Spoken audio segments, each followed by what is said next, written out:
Da bi bili šolarji čim bolj varni v prometu, je Novomeški svet za preventivo in vzgojo v cestnem prometu pripravil posvet o prometni varnosti na poti v šolo, na katerem so razdelili gradivo za nacionalno akcijo Prvi šolski dan. Gradivo, ki je namenjeno šolam, je namenjeno udeležencem pešcev, to se pravi učencem, kako se vesti, po drugi strani pa samo gradivo in plakati tudi spodbujajo in tudi ta posvet druge udeležence. Po podatkih največ krivcev za nesreče pešcev so seveda vozniki osebnih vozil ali pa drugih vozil.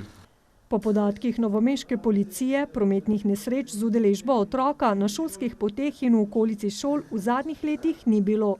Policisti so sicer danes opozarjali tudi na uporabo varnostnih pasov in zadrževalnih sistemov za otroke.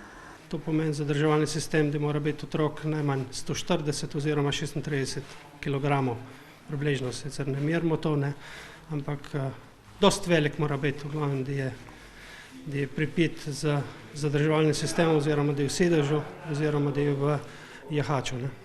Na občini pa ob začetku pouka posebno pozornost namenjajo infrastrukturi. V minulem šolskem letu je po vsej občini steklo kar nekaj projektov.